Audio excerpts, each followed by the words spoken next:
All right. Okay, Okay. All right. We are here. We're ready. And we are streaming to our YouTube. Hi, everyone.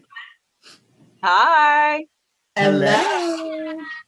Anna. Hi, Daria. Hi, Danielle. Hi, Keisha.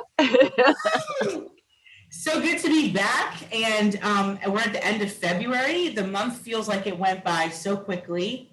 I don't know about you all, but it feels like in this space, time is moving even more quickly. I don't know about you. What do you think? Right now, it does seem to be moving rather fast. Yeah, I feel like we blinked and February was over. So I don't know. Just feels like That's true. yeah, like if you think about it, it's just like we were just, it felt like it was just January. Now we're all the way at the end of the month. And we don't get an extra day this year because it's not a leap year. Mm-hmm. So we're just going to end with 28 days, and Monday will be March. So we'll be here, and hopefully it will come in very, very tenderly, like a lamb. Very tenderly. Oh no, that's a sheep. That's a sheep. Sorry. February here in New Jersey was a doozy. I mean, that was a lot of snow. That was a lot of snow for a few years. So we could do without that. Well, it's climate change. There's less cars on the road. Nobody's been out driving as much. So stuff is going back to the way it used to be when we used to get real snow. Snowing often, right? Yeah. Mm-hmm. So what's going on? What's a new update? Any new updates, Danielle? Anything for our friends on Live the Book? No. Daria, anything new? Oh goodness. No, nothing major. Just working right along, working through each day. Right. Long days. And what about you, Alana? Anything new? No, nothing new. Just very busy. We have a lot of virtual events going on for United Methodist Women right now. And actually, this weekend, we are having one of our new events, which is actually catering to Black women in our age range. It's called Black Joy Soul Care. Wow. Wait, Black Joy what? Black Joy Soul Care. Soul Care, nice. Okay. As a twist on self-care. I like that. Like to take care of your soul. Yes, I like it. We need to do that. That's been one of my major goals and promises to myself for this year, is to try to take a little bit of time for the self-care piece. Well, Alana, you should send us the information if we're able to have a window into what soul care looks like. I would like to know. I'll definitely see what I can do and what I can share, and see if there's still space available for at least some of the general sessions. Nice. Well, thank you. Not much going on here. I think it's just been busy, been trying to keep up with all the different events that have been popping around too. I'm a little bit addicted to, Instagram more than probably I should. And staying up late, watching all these live streams of this event and that event. I have fallen in love with Instagram in that sense. But I have been going to bed. I have been working on my bedtime too, and turning my phone off. So I've been, that's what's really been going on with me, just trying to put things in a box, so to speak. So yes, that's what's been going on. So we've got this great book that we're gonna, we can get into. Great book or book? It was a book. Someone wrote it. It was interesting. I thought you're great, maybe a stretch. So I guess we'll start with we read the book Into the Water, Paula Hawkins, and so let's start with, did you like the book? And if we've got friends online, make sure you read their comments if any come in. Yes, I am watching just to be sure. So if anybody sees me look off to the right, is to monitor the second screen. Awesome. I'm looking off here too. So who wants to start? Did you like the book? Danielle?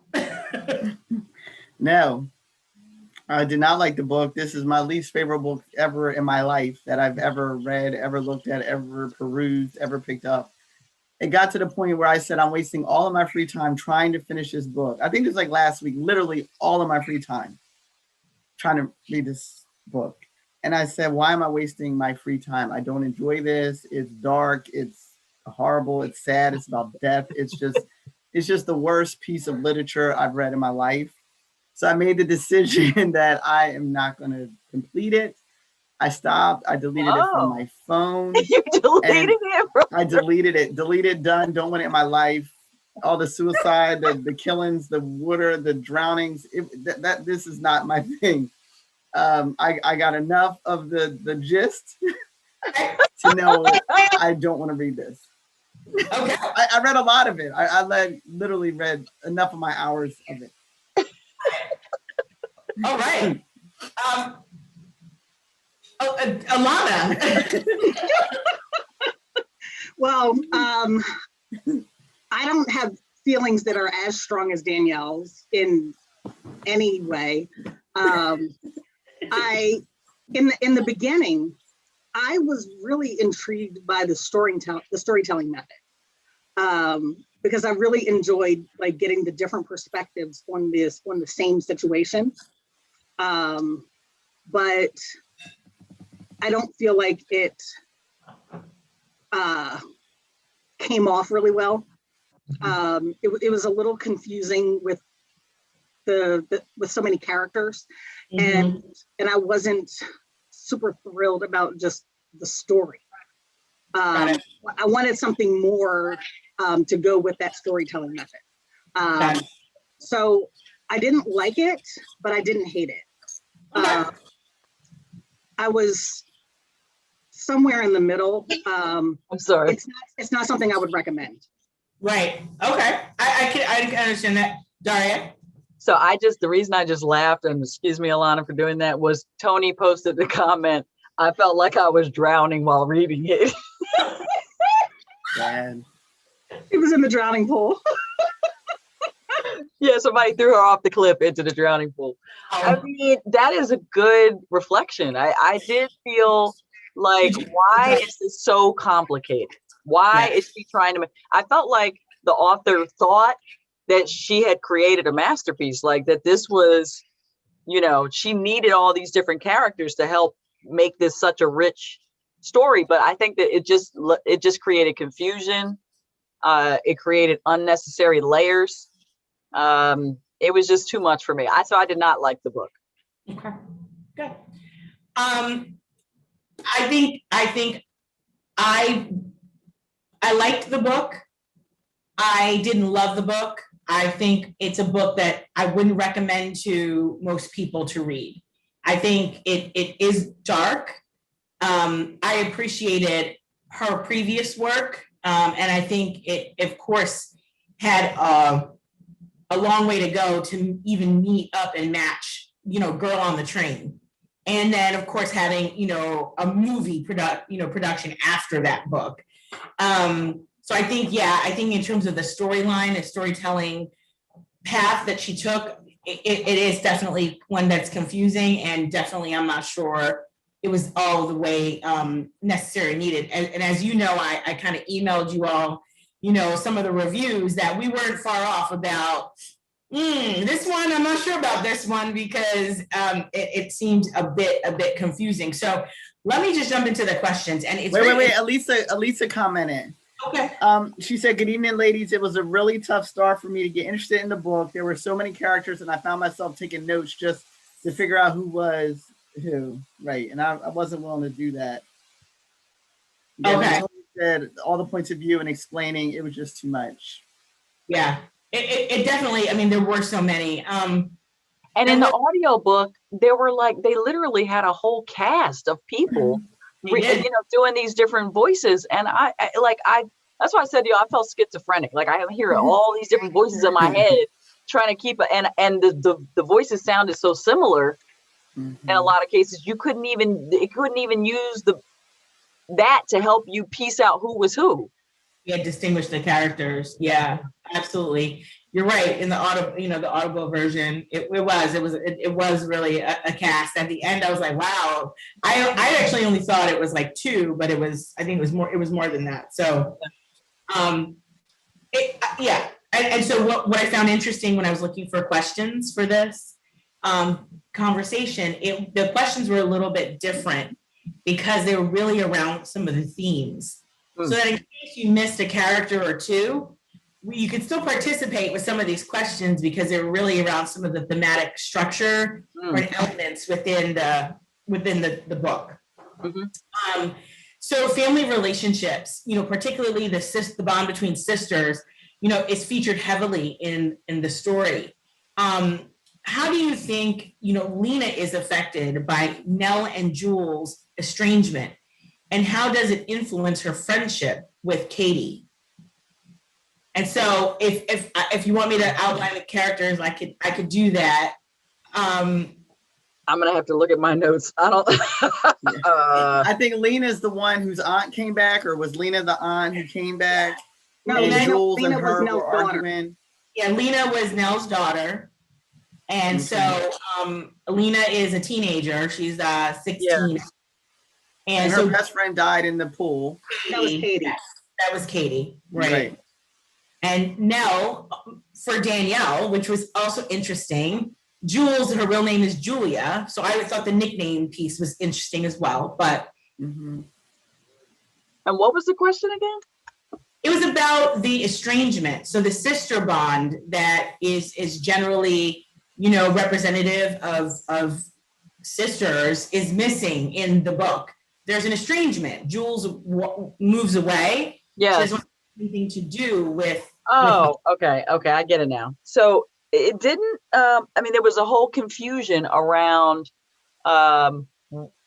what Lena and Jules thought about this one incident with the whole sexual abuse.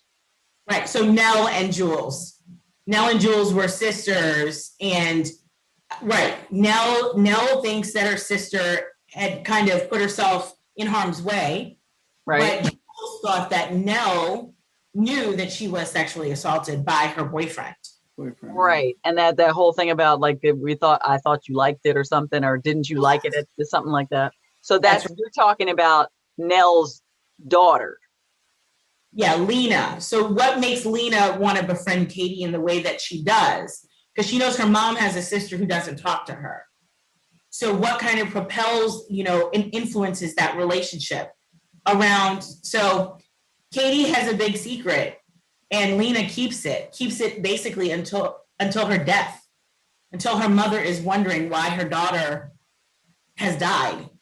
Lena doesn't say anything to the mother at all about the relationship. So do we think that the relationship between Nell and Jules, the fact that Lena doesn't see her mom having a relationship with her sister, do we think that that's the thing that keeps her from telling her best friend's secret and not betraying her? That's really kind of the question. Their relationships are kind of all off and skewed. Honestly, as I was reading this book, I was not even thinking much about the relationships. I was just literally trying to keep track of everything. It was so hard to get to these deeper thematic elements. I didn't get there. And I did listen to the entire book. And I don't even remember thinking that as I was reading it, like, how did this relationship affect that one? I was just trying to piece it together. There are 12 characters. There are 12 characters in this book. So there are quite a lot, and they're all interconnected. Yeah. Well, tell us the answer. Yeah, I didn't see a connection between the relation. I didn't see the relationship with Nell and Jules impacting Lena and Katie. I felt like the relationship with Nell and Jules impacted how Nell raised Lena. Yes. But I didn't necessarily feel like there was a direct connection to how Lena was interacting with her friend.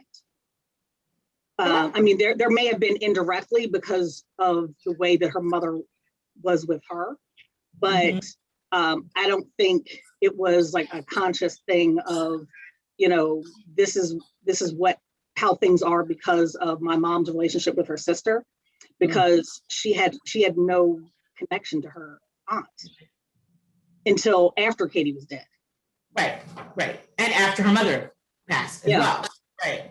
Right. Yeah, so that part, I think the answer is kind of getting at the whole idea that when you don't have a whole lot of family, when you don't have a lot of friends, you don't have a lot of people in your life.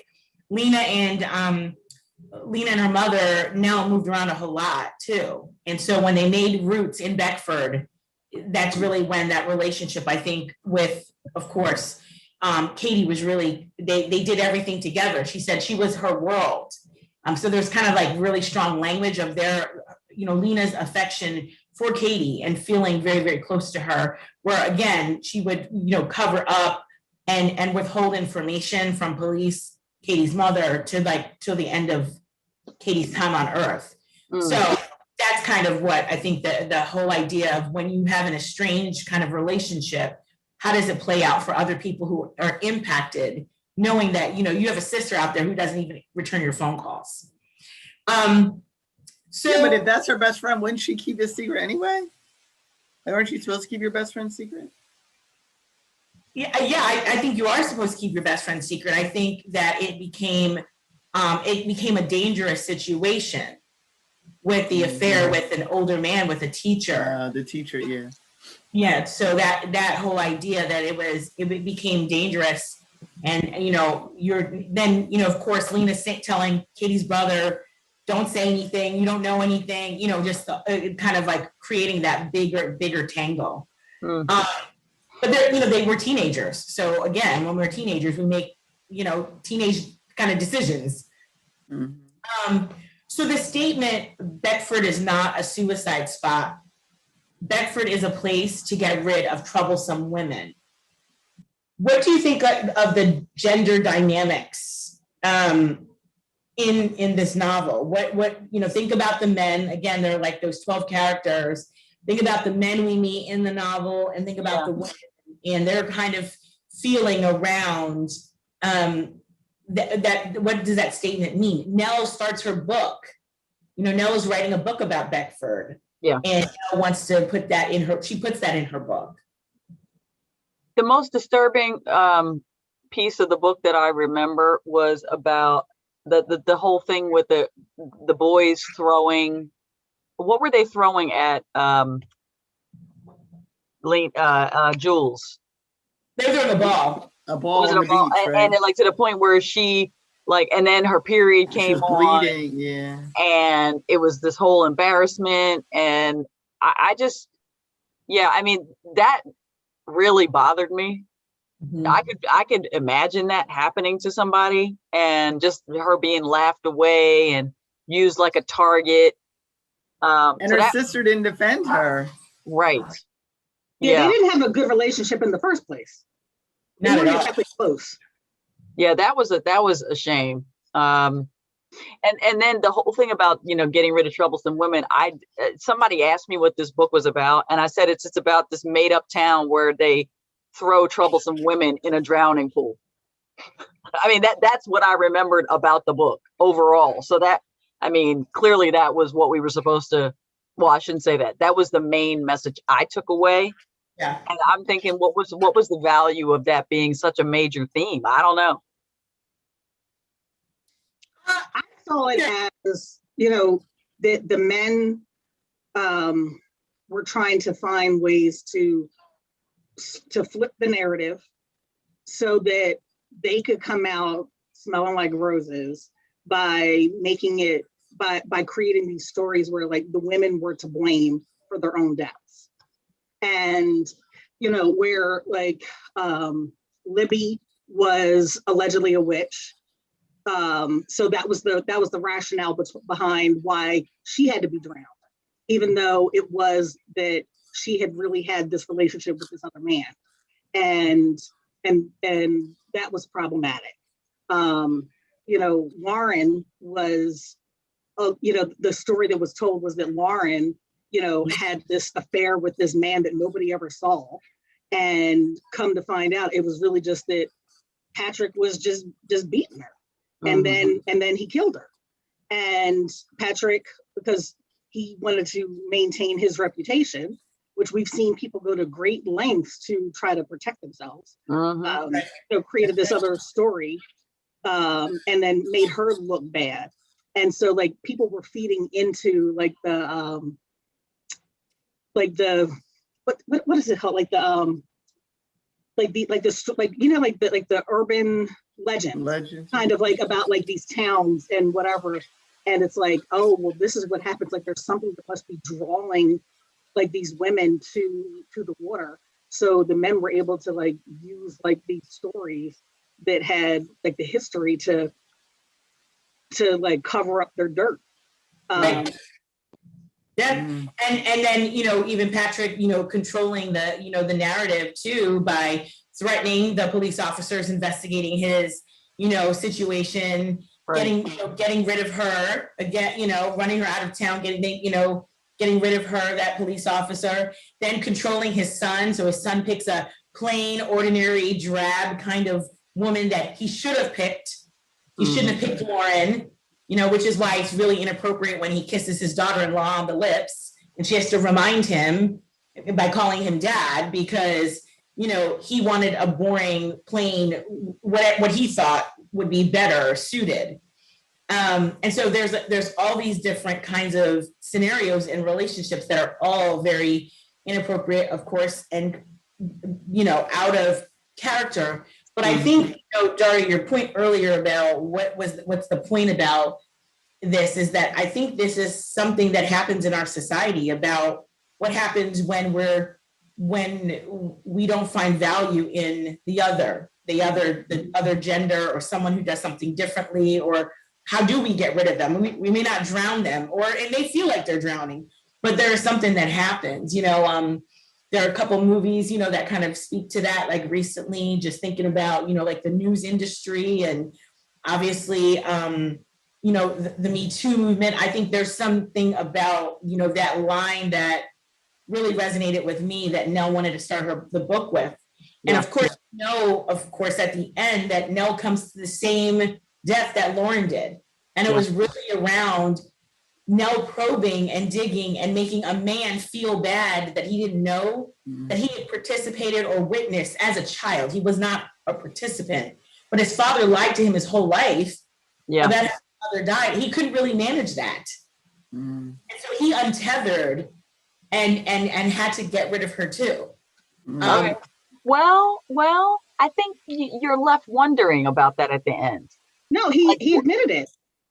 Well, he said that he pushed her away just as he had pushed the hand, or just as the mother had, something that happened in the car, the hand got pushed away. So he did the same thing. But when I heard it, I remember feeling like, was he saying he did that intentionally or it was unintentional? Like it was just, he snapped and did the same thing. Like he had almost like a flashback to being in the car and pushing away. And it was just like more automatic. I was left wondering, was it intentional or not? Oh, okay. Okay, yeah. I mean, it can certainly be left up to interpretation. I mean,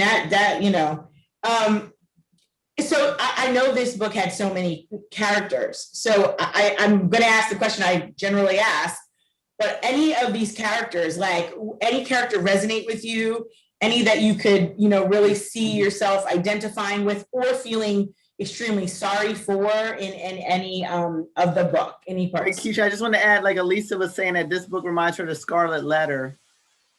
Yeah, I guess like all the negativity around women. It reminds me of like I just try to relate. It's like the Save Britney thing that's going on now.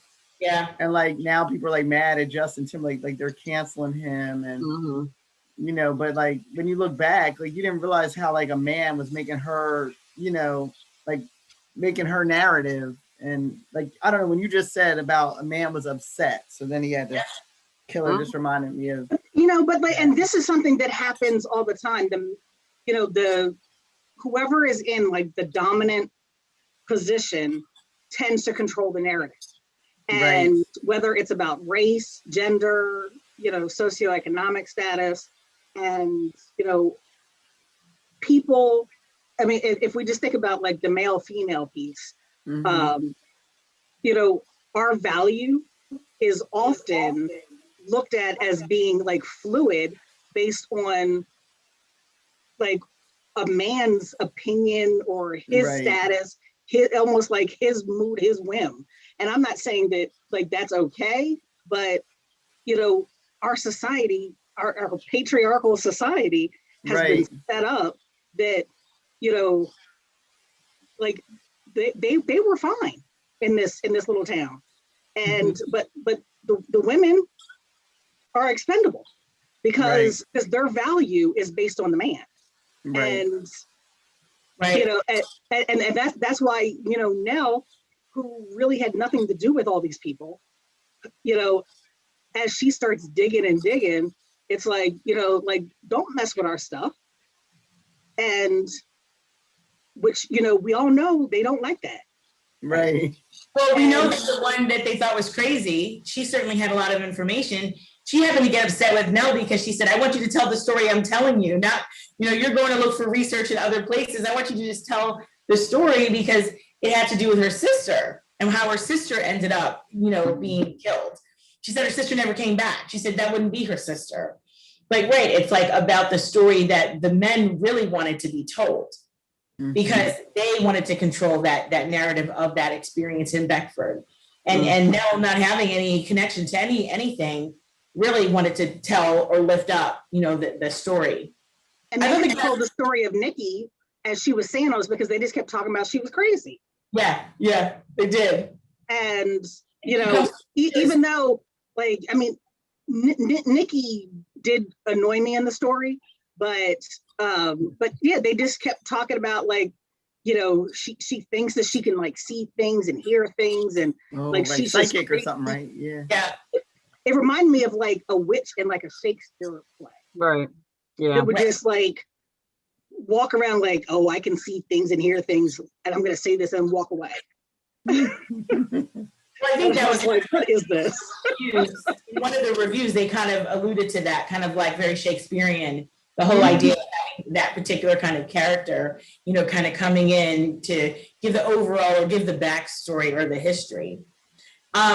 So were there any characters? I mean, there was unimaginable loss in this book from obviously, you know, Katie's parents, you know, to the teacher who said he loved her, that, you know, and all of that went with that relationship, you know, to, of course, Lena losing her mother, Jules not having the time to kind of figure out her relationship with her sister, this unimaginable loss that is permeates through this story. Any character gather any sympathy for you or make you think, my goodness, I wish they had a different ending or outcome? I wish all the ones that died had a different outcome. Yeah. I mean, there was I forget who this was. There was somebody was taking pills in order to like escape the pain of their whose daughter was missing or gone, whose daughter died or was gone, that they were taking pills.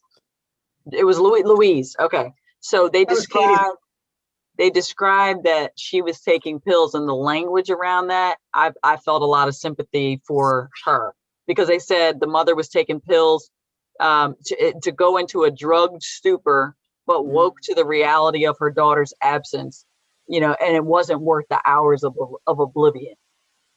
Yeah. You know, it's like, you know, you go off like it, and people do in an attempt to escape pain, do all sorts of things, self-medicating to escape it, but then wake up to the same stuff. And was it worth being gone for those few hours just to come back to the, you know, it's like, it's a horrible cycle. That's why they stay high or drunk or whatever it is. Yeah. Yeah. In reality, they can't deal with it. Yeah. I felt sympathy for her. I agree. I felt sympathy for the brother. I felt like he was so wrapped up. Of course, he had infatuated with Lena, missing his sister, you know, grieving for that loss of his sibling, and seeing his parents really just kind of like wilt away to the point where they, you know, when they decide to move, you know, it's like for everyone. And of course, it's hardest as we hear it from Louise's perspective, because this is the place where, of course, she had her daughter. And so I felt really just that was pretty, I felt really sorry for the little boy, and Louise, and then finding out at the end kind of like what was going on. I loved the language or the description of, of course, wanting her daughter alive, not wanting Lena dead, but wanting her daughter alive and figuring out like, how could she have both of those things in reality? I thought that was a pretty powerful, feeling that came through within the book. Yeah. Elisa said that she felt bad for Jules because she wishes she would have just spoken to her sister, Nell, and had the difficult or the uncomfortable conversation instead of assuming that she knew what had happened to her, that she was raped. Right. Yeah, that was a really, really sad, sad unveiling and realizing, you're out of time, so to speak. Oh, and yeah. That was terrible. So this other question comes up, in this, do we think that for any of the characters, is grief ever an excuse for any of the behavior that we saw from the men or the women? Which behaviors? Alana's like, any of them. There were many grieving people, so you can pick any of them, but any of the behaviors that we saw in terms of like covering up. So thinking about, Patrick's son, or Helen covering up for her husband and father-in-law, any of those. Yeah. They're all grieving, as an example. There are things that I feel like some of them were doing at certain times where I'm like, that some of this is understandable, but the majority of the things that were happening were not acceptable for grief. Like Jules, dealing with her own issues, like with her sister, and then her sister's death, and trying to figure out like whatever's up with Lena, and like she's getting drunk at different times, like in the house, and like that's understandable. And I'm not saying it's right, but like it's understandable. Now her, getting into Sean's car and then like kissing him, that was not a good choice. Because this is a married man, and you're also new into the town.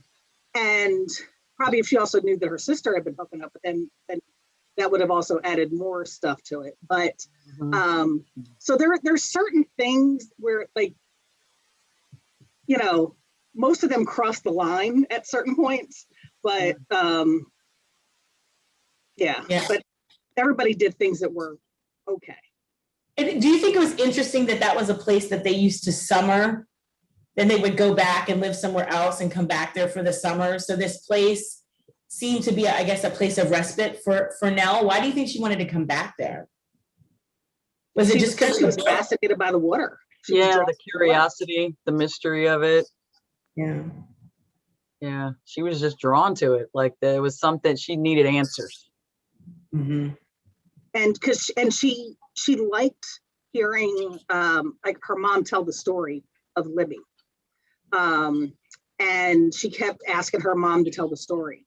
And so there may be something about the fact that her mom was the one that would tell the story, and then, mom died. And so there's that connection. So it was like, let me find out what the truth is behind like this myth of Libby. And then it's like, oh, there's other people who died in this pool. And the list starts growing. Yeah. And so, and then to find out that there are people that are connected to her that have, or connected to people that she knows that have also died in there. So then it's like, and then, but she's also a journalist. So like, this is what she does. So now it's personal. Yeah. And then she's looking for to triangulate all the stories. So trying to get answers. Yeah. And keep in mind, remember, like her sister was drawn to it at one point. And she felt like, and she probably never really understood why her sister went to the pool. Yeah. And because she didn't know that her sister had been raped. She thought that her sister had just like come on to her boyfriend and that he had pushed her away.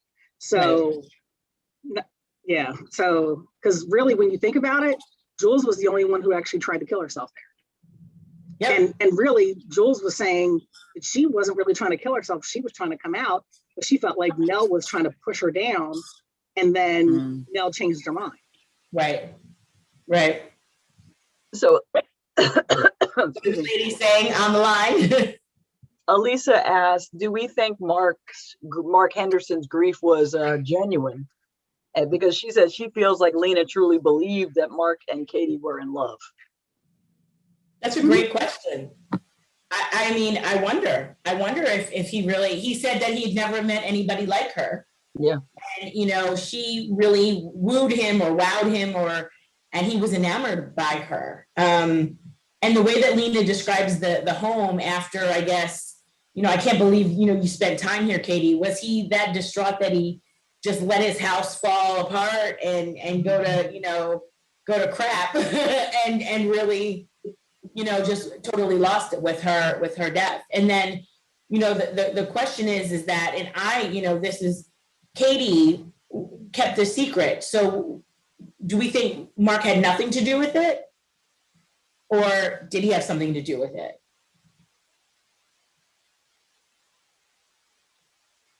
It's hard to know.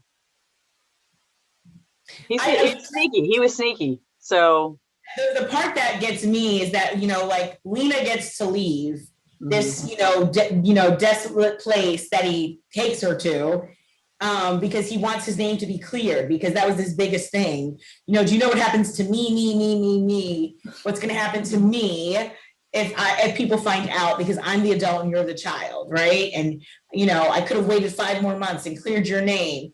But then, you know, we go into this place where, like, so did Katie just kill herself to keep this secret because she loved him so much?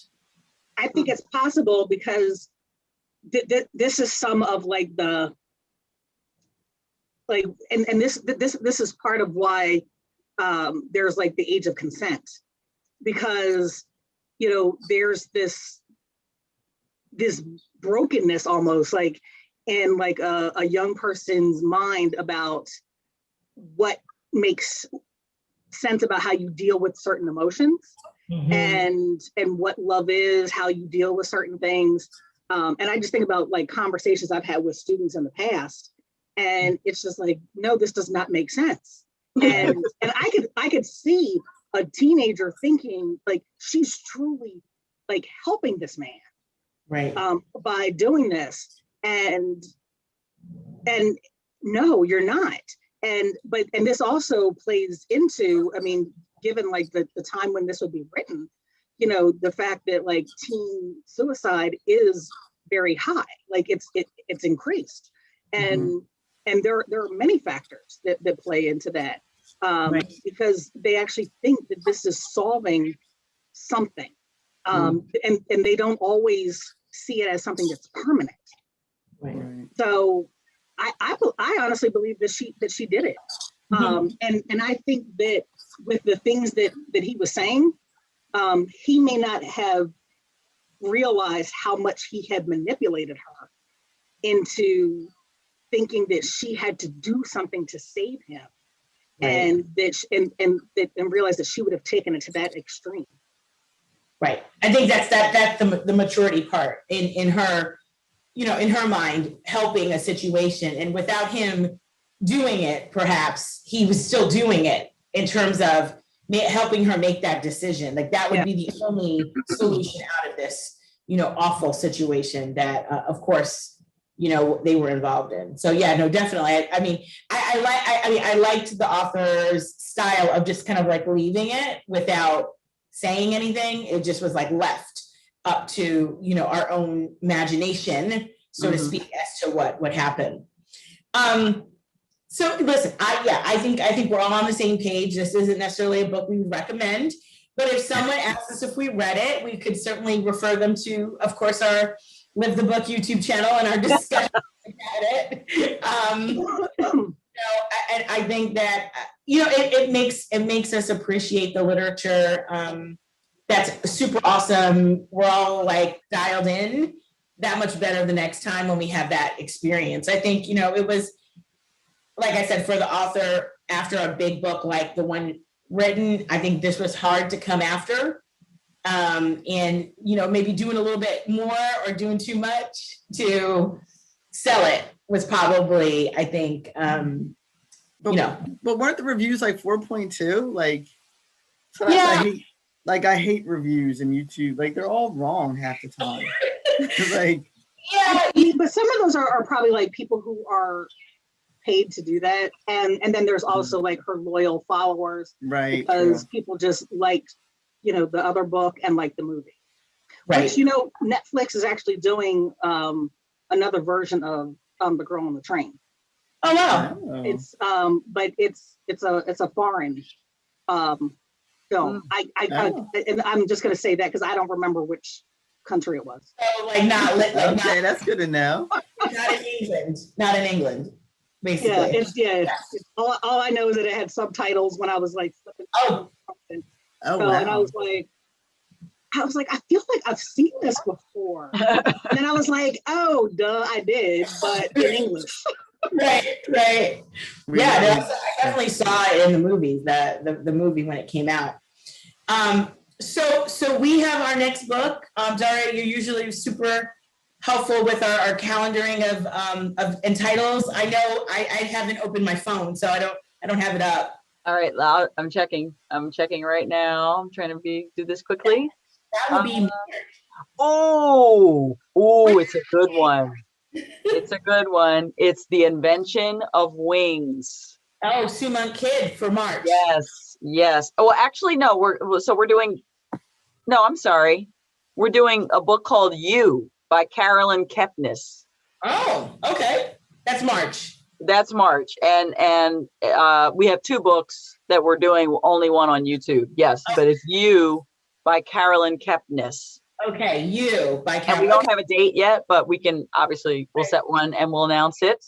Awesome. I don't know where you went. Is that the book that like the show is based on? There's a show called You. I don't know. Yeah, I know the serial killer guy. Yeah. I wonder if that is what it's about. Carolyn. I thought there was a book that was. There was this, and I think You was a book. It was on a list of psychological thrillers. Oh, yes, it is. It is. That is the one. That is the book. So it's basically a book about a serial killer. Okay. That's right up my alley. Okay. Right along with our psychological thrillers, so that would be kind of where our mind takes us. Yeah, and I've watched You. I have too. Yeah, I have watched the show. Is it not your favorite, Daria? I mean, initially it was good, but I started to lose its zest after it's like there's a pattern, a template, and then it's like boop, repeat, next episode. Boop, repeat. With like the next one that he was with. Yeah. I'm trying to think who the actors in the. I don't know who the guy is, but he plays a convincing part. Got it. Okay. Wow. Okay. Well, like a skinny young white guy on TV, on the news that was accused of being a serial killer. It could be him. Okay. Yeah. Got it. Well, I don't know what happened to Danielle. Her webcam is. Yeah, I don't know what happened either. I don't know if it was her camera or something else. Okay. She's saying, technology is not our friend sometimes. So okay. Yeah. What I always tell people at work is technology is great when it works. Yes. Right. That is the truth. So what we can do now, I didn't know, Danielle, can you unmute? Yes, I'm sorry. I had camera issues again. Oh, no worries. We were going to end, but I didn't want to end without having you show your face. But if you're having issues, we understand. We can sign off now. And here I am. Okay. Welcome back. All good, all good. Listen, this is 2021, all good. We are, it is what it is. You know, sometimes it's just best to just use your classic 1995 stuff. I get that. I get Tried that. and tested, tried and tested. You know what I mean? It's really You know, next month it'll be interesting then, like if you all have time to watch any of the show, in addition to reading the book, because that can be part of our discussion then, because since Dari and I have both already seen the show. Yeah, Elisa, it sounds like Elisa has seen it as well. okay. So Danielle, we might need to watch an episode or two of you after we read the book. So we're reading that book next month, You, and that's the show that's out. Wait, Yes. You? Wait, I saw that book movie already. It's on Netflix, right? Series. It's a series, yeah. Oh, see, I was trying to fix my camera. I wasn't totally focusing. And that's what y'all were talking about. I think I watched the first series, second series, Yeah, something. yeah. Well, I'm going to have to catch up. Yeah, I think I was like addicted to it when I first started watching it. So Oh, wow. Now I'm behind. If you're addicted. no, like I literally finished a whole yeah. No, I feel like I watched it like years and years ago, but I know it wasn't that long ago.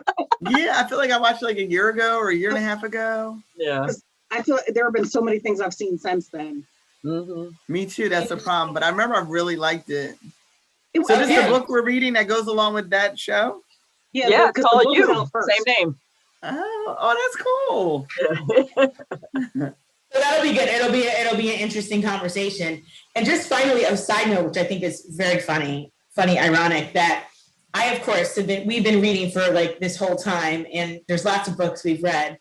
And just last night, my husband tells me he secretly, when I go to sleep at 10:30, had finished The Flight Attendant and enjoyed it. Nice. Wait, the book or the TV show? TV show. Oh, okay, the TV show. Okay. But still, that's kind of cool. I didn't know that was one of the books that we read. I thought it was kind of funny. He said, I think I heard you mention it, but I wasn't sure. Oh, that's cool. Because, yeah. So anyway, I just thought it was really funny that I was like, yeah, well, we have to talk about what you thought and what I thought from reading the book. Oh, that's neat. That's cool. It's enjoyable if you don't have another like context that you're looking at it. He said it was mildly entertaining. And Mildly, yeah. Yeah, because, it wasn't his normal genre, but it was something that I didn't say I wanted to watch. So, yeah. But Wait, anyways, you watched it, right, Keisha? You didn't watch it? I didn't watch it. Oh, you didn't watch it? Okay. I watched 2 episodes of it, and that's it. I think I finished it. It was only like 5 of them, right? I watched several, and then I got distracted with something else. Yeah, I know I didn't like it.